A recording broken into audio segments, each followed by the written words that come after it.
Welcome sir. Yes, please do.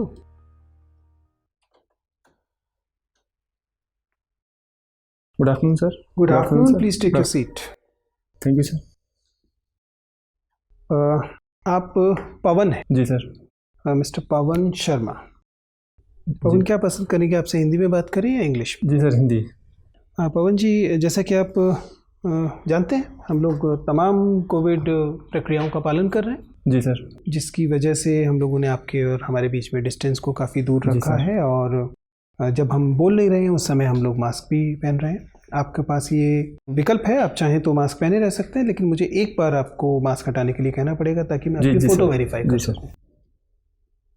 आप पवन शर्मा हैं जो कि भरतपुर से। जी सर, भरतपुर से। पवन जी, आप सहज महसूस कर रहे हैं, कंफर्टेबल हैं जी, सुरक्षित महसूस कर रहे हैं? जी। आपको खुद तो कोई सिम्टम्स नहीं है हाल फिलहाल में? बातचीत शुरू करें। जी सर, बताइए अपने विषय में। सर, मेरा नाम पवन शर्मा है, और सर मेरी जो प्रारंभिक शिक्षा है मेरे बर्थ प्लेस रूपवास भरतपुर से ही हुई है सर।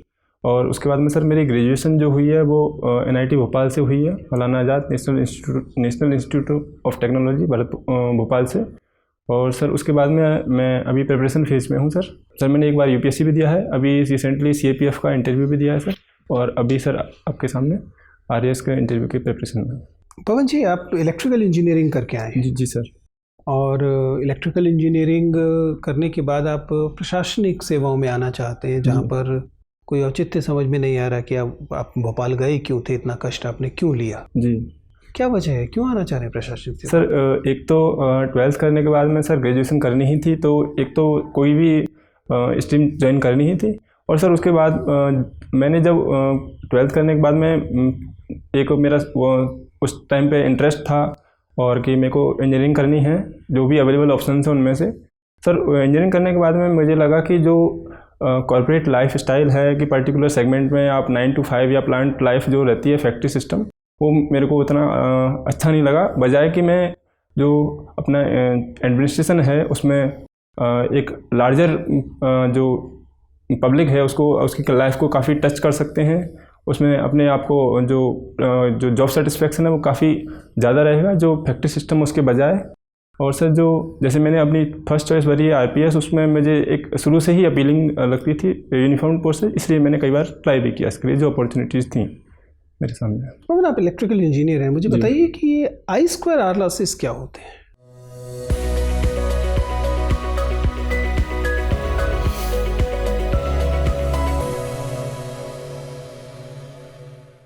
सर जो रेजिस्टेंस की वजह से जो वोल्टेज में जो लाइन में लॉस, डेरिवेशन कैसे आ रहा है? I2 क्यों, IR क्यों नहीं?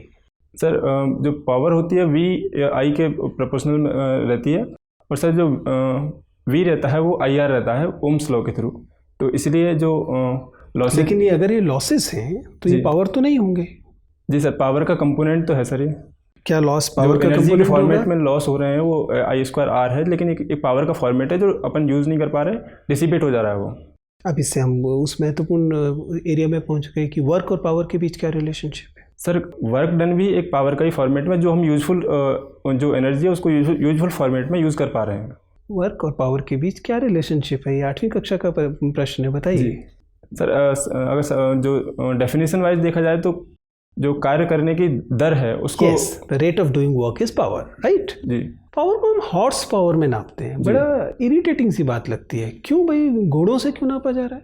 सर इसका एग्जैक्ट तो नहीं मालूम मुझे सर, लेकिन जो उस टाइम पे सब जो पावर की जो बेसिक यूनिट रहती है वॉट रहती है, लेकिन उसका जो उसकी जो मापने की यूनिट है वो काफ़ी छोटी है, तो इस वजह से उसको कोई एक बड़ी यूनिट देनी थी, इसलिए कई बार किलोवाट, मेगावाट, बहुत सारे वाट हैं सर उस टाइम पे। कहाँ से आ गया बेचारा? सर जो उस टाइम पे जो पावर का जो मेजर करने के लिए सबसे पहले हॉर्स को देखा जाता था कि वो एक थंब रूल क्या है, एक हॉर्स पावर कितनी मैन पावर के बराबर होता है? Sir 746 what. कितने, एक हॉर्स पावर कितने मैन पावर के बराबर होगा? थंब रूल क्या कहता है जी? औसतन आपने तो किया होगा हॉर्स पावर टेस्ट, सर पहिया घुमा के। सॉरी सर, रिकॉल नहीं करता। चलिए सर। पवन जी, ये गैल्वेनोमीटर क्या काम आता है? सर गैल्वेनोमीटर जो एक ऐसी डिवाइस है जिससे हम वोल्टेज है, करंट है, इन सबको मेजर कर सकते हैं। गैल्वेनोमीटर से डायरेक्ट आप करंट मेजर कर सकते नहीं हैं? सर, गैल्वेनोमीटर से जो इसको शंट में सीरीज में यूज़ करके। शंट क्या है? सर शंट बोले तो शंट का मीन्स जो इसका पैरेलल कनेक्शन में, इलेक्ट्रिकल की डेफिनेशन में बोले तो पैरेलल कनेक्शन में इसको यूज़ करके। शंट का रेजिस्टेंस कैसा होता है, कम या ज़्यादा? जी सर। क्या ट्यूबलाइट में टंगस्टन प्रयोग में ली जाती है? जी सर। लिया जाता है सर टंगस्टन का फिलामेंट तो बल्ब में यूज़ करते हैं, उसमें यूज़ नहीं करते सर। ट्यूबलाइट में काम नहीं लेते इसको। ठीक है, CFL क्या है? सर CFL जो अभी नाम LED बताइए, क्या है CFL? जी सर, फ्लोरोसेंट लाइट है, और C का मीन्स अभी रिकॉल नहीं। अच्छा, आप भोपाल में रहे तो भोपाल में जो यूनियन कार्बाइड कंपनी थी जी, वो क्या प्रोडक्ट बनाती थी? सर वो एक केमिकल पेस्टिसाइड यूज़ करती थी जो मिथाइल आइसोसाइनेट करके था। मिथाइल आइसोसाइनेट पैदा करती थी, वो जी। डेवलप करती थी। जी। ओके, ठीक है। तो रूपबास आपका गांव है, इसका ऐतिहासिक महत्व क्या है? सर ऐतिहासिक महत्व खानवा के युद्ध से है, जो बाबर और महाराणा सांगा के बीच हुआ था, और जिसकी वजह से भारत में मुगल साम्राज्य की स्थापना हो गई थी सर। सोलर सेल जो है, फोटोवोल्टिक जो सेल हैं, ये कौन से प्रिंसिपल पर काम करते हैं?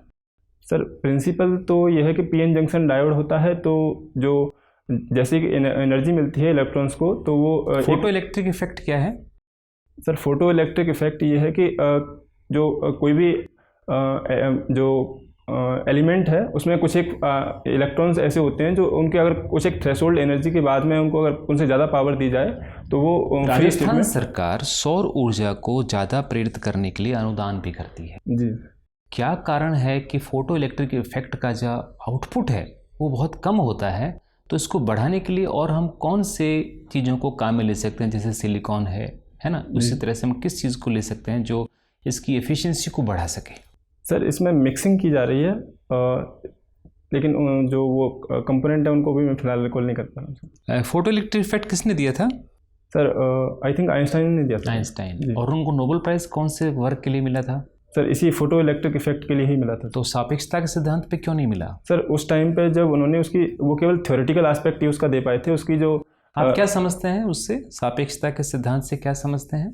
सापेक्षता का सिद्धांत ये है सर कि जो एनर्जी है, अगर कोई भी पार्टिकल है उसको प्रकाश के वेग से अगर ज़्यादा उसके वेलोसिटी से मूव कराया जाए तो। कुछ आप डेली लाइफ में कभी देखा आपने ऐसा? सर ऐसा मैंने डेली लाइफ में तो नहीं देखा। ऐसा कभी नहीं देखा, ठीक है। चलिए ये बताइए कि जो फ्यूचर एनर्जी है उसको हाइड्रोजन को माना जाता है, ऐसे क्या कारण है कि फ्यूचर एनर्जी जो है वो हाइड्रोजन ही है? ऐसी क्या क्वालिटी है उसके अंदर? सर हाइड्रोजन फ्यूल सेल का निर्माण हो रहा है। हाँ, क्यों हो रहा है? ऐसी क्या क्वालिटी है हाइड्रोजन के साथ? सर उतना तो। चलिए ये बताइए कि जो साइबेरियन क्रेन है जो आपके भरतपुर में आती हैं, उसको राजस्थानी में क्या कहा जाता है? बहुत पॉपुलर, उस पर गीत भी बने हुए हैं। कुर्जा? सर आई थिंक कुर्जा पक्षी तो एक अलग है, और जो साइबेरियन क्रेन है वो अलग है। कौन है वो बताइए? सर साइबेरियन क्रेन का लोकल नेम है तो वो तो मैं रिकॉल नहीं कर पा रहा हूँ sir. Okay sir, please. Pawan ji, आप इलेक्ट्रिकल इंजीनियर हैं, मुझे बताइए कि इलेक्ट्रिक व्हीकल्स के बारे में बहुत चर्चा होती है। जी तो इलेक्ट्रिक व्हीकल्स के साथ क्या प्रोज हैं, क्या कॉन्स हैं? सर प्रोज तो यही है। दो बताइए बस। जी सर, एनवायरनमेंट फ्रेंडली है, और इस पॉल्यूशंस काफ़ी हद तक कंट्रोल हो पाएंगे सर। और जो कॉन्स की बात करें तो सर इनकी जो कैपेसिटी है वो एक लिमिटेड है, अभी बैटरी वगैरह उतने डेवलप ही स्टेज में, नासेंट स्टेज में है। और जो इलेक्ट्रिक व्हीकल्स की एक और समस्या कह सकते हैं सर कि जो अभी इंफ्रास्ट्रक्चर है उसका, जो चार्जिंग स्टेशंस वगैरह, उनमें काफ़ी अभी डेवलपमेंट की ज़रूरत है, जो एक कांस्टेंट की तरह काम कर रहा है। ठीक है। राजस्थान अगर जनसंख्या की दृष्टि से देखा जाए तो कौन से नंबर का राज्य है? सर 6th स्टेट है। 6th है? ये आप 2011 सेंसस के हिसाब से मुझे बता रहे हैं? I think sir. अच्छा, ये आप देख लीजिएगा। राजस्थान में कितने नेशनल पार्क्स हैं और कितने tiger reserves? Sir national park जो ये कई जगह डिबेटेबल है सर। कई जगह 3 का डेटा मिलता है। जो सर इसका है रणथंभौर। राजस्थान सरकार का क्या मानना है कि उनके 5 हैं या 3 हैं? सर मैंने काफ़ी सर्च करने की कोशिश की, लेकिन मैं इसमें आपके हिसाब से फिर भी आपने? सर मैं 5 मानता हूँ सर। 5 मानते हैं आप? नाम बता दीजिए। जी सर, इसका सर रणथंभौर और Mukundra hills desert national park, and आप ही के यहाँ भरतपुर में भी एक। जी जी, केवलादेव नेशनल पार्क। ठीक है। अच्छा, मुझे ये बताइए कि रामसर कन्वेंशन जी किस लिए है? सर, रामसर कन्वेंशन वेटलैंड के लिए है जो 1974 में हुआ था सर। 1974 में हुआ था, श्योर हैं आप? I think sir. अच्छा, और ये रामसर है कहाँ? सर ईरान में है ये। ईरान में है, जी। ठीक है। मेरा आपसे जो आखिरी सवाल वो है इंटरनेशनल सोलर अलायंस, जी क्या है ये? सर, भारत और फ्रांस ने मिलके ग्लोबली जो कंट्रीज़ हैं जहाँ पे सोलर एनर्जी का काफ़ी सोलर रेडिएशन है काफ़ी अबंडेंट अमाउंट में है, ट्रॉपिकल रीजन्स हैं मोस्टली, तो इसका हेडक्वार्टर कहाँ है? सर गुरुग्राम में है। गुरुग्राम में है। और लास्ट मुझे ये बता दीजिए कि भारत में सबसे बड़ा सोलर पावर पार्क कहाँ है और राजस्थान में सबसे बड़ा कहाँ है, और ये क्या एक ही है या अलग अलग हैं दो? सर आई थिंक एक ही है, और सोलर पार्क भड़ला में है, जोधपुर में। Megawatt capacity? Sir exact megawatt वो तो नहीं है, क्योंकि उसकी अभी यूनिट्स डेवलप की जा रही हैं, उसकी 6 यूनिट हैं अभी, 3 कमीशन ऑपरेशनल अभी 3 है, जी। बट टोटल कैपेसिटी कितनी मान के चल रहे हैं? सर उसकी सिंगल यूनिट जो आई थिंक 330 के अराउंड है, 330 वोल्ट वो किलोवाट या मेगावाट? Sir megawatt.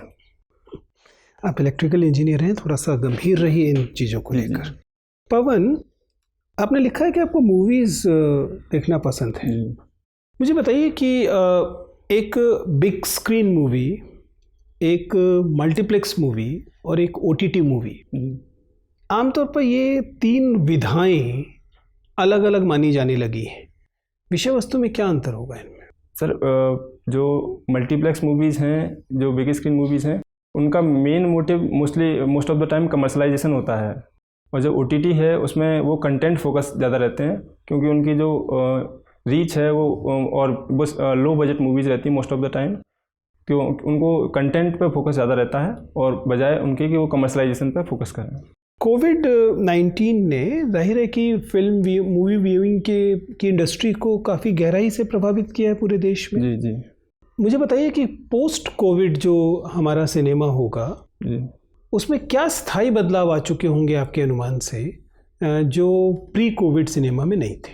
जी सर, कोविड का अभी लॉन्ग टर्म इम्पैक्ट होंगे, क्योंकि अभी वैक्सीन में भी कुछ डेवलपमेंट स्टेज में ही है। तो जो कोविड रिलेटेड जो हेल्थ अवेयरनेस आई है कि सोशल डिस्टेंसिंग है या फिर जो सैनिटाइजर्स यूज़ करने हैं, मास्क यूज़ करना, तो वो तो एक उसके परमानेंट वो होगा। साथ में सर जो कह सकते हैं उनके कि मैं मूवी को कंटेंट वाइज जो है OTT प्लेटफॉर्म एस्टैब्लिश हो चुके हैं सर, तो उनमें जो बहुत सारे न्यू इनोवेशंस होंगे कंटेंट वाइज देखा जाए और रीजन वाइज देखा जाए, रीजन वाइज कंटेंट डेवलप होगा, अलग अलग सेक्शंस को ध्यान में रखते हुए मूवीज़ डेवलपमेंट होंगे जो पहले कमर्शलाइजेशन होने की वजह से नहीं हो पाते थे सर, क्योंकि उनकी फिक्स रीच रहती थी और हर जगह पे थिएटर्स जो मल्टीप्लेक्स हैं वो अवेलेबल भी नहीं होते थे उस वजह से सर। क्या मूवी प्रोडक्शन के भी डिसेंट्रलाइज होने की संभावना है? जी सर, बिल्कुल डिसेंट्रलाइज होने की संभावना है, क्योंकि अब हर किसी के पास जो प्रोडक्शन हाउसेज हैं, स्मॉल बजट वालों के पास भी प्लेटफॉर्म अवेलेबल है व्यूअर्स तक पहुंचने के लिए OTT के माध्यम से। ठीक है पवन, आपसे मुझे बात करके बहुत अच्छा लगा। आपका इंटरव्यू समाप्त होता है, आप जा सकते हैं। जी thank you sir. Thank you sir.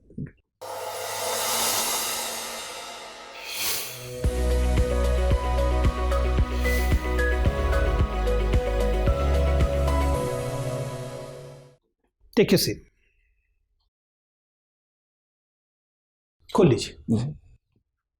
Tie पहनेंगे उस दिन? जी ओके। बताइए पवन, आपके हिसाब से आपका इंटरव्यू कैसा गया? किन एरियाज़ में आप ठीक कर रहे हैं और कहाँ आपको लग रहा है कि आप और बेहतर कर सकते हैं? सर, इलेक्ट्रिकल के जो बेसिक कॉन्सेप्ट्स हैं उनको थोड़ा ब्रशअप करने की ज़रूरत है, और थोड़ा सा जो कॉन्फिडेंस है और उसको बूस्ट करने की ज़रूरत है, कंटेंट वाइज थोड़ा सा और एनरिच करना है। मोर और लेस यही हम लोग भी आपसे कहना चाह रहे हैं। देखिए, आप अच्छे कैंडिडेट हैं, आपका एकेडमिक बैकग्राउंड ठीक ठाक है, और ऐसा लगता नहीं है कि आपने कोई मतलब घर बैठ के कर लिया, आपने चीज़ों को पढ़ा है, ऐसा समझ में आता है आप उनसे बात करते समय। हालांकि कम्युनिकेशन के लेवल पे कुछ छोटे मोटे बदलाव आप कर सकते हैं, वर्बल और नॉन वर्बल दोनों कम्युनिकेशन में।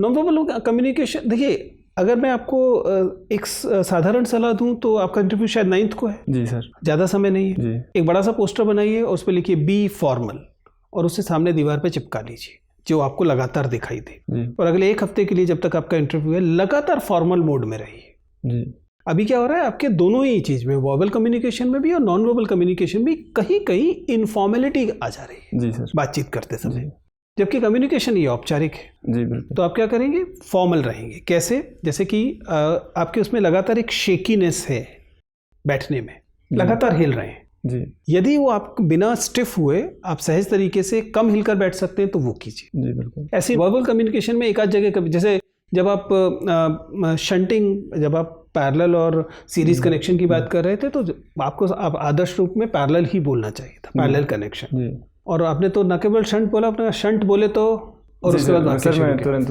You realise that. जी जी ठीक है ना, कोशिश कीजिए, अवॉइड कीजिए वर्बल में भी। ये मैंने आपको दोनों के एग्जांपल दिए, वर्बल के भी नॉन वर्बल। तो आपको औपचारिक रहना है। सर नॉर्मल में केवल सीकीनेस के अलावा और कुछ?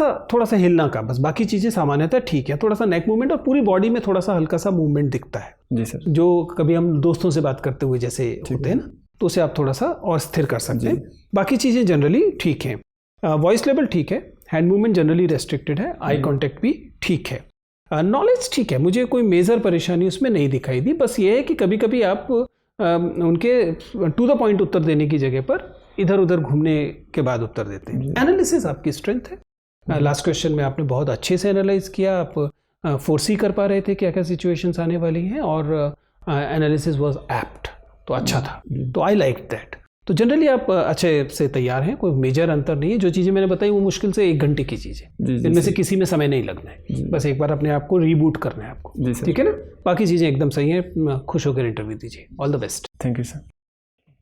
Thank you. All the best.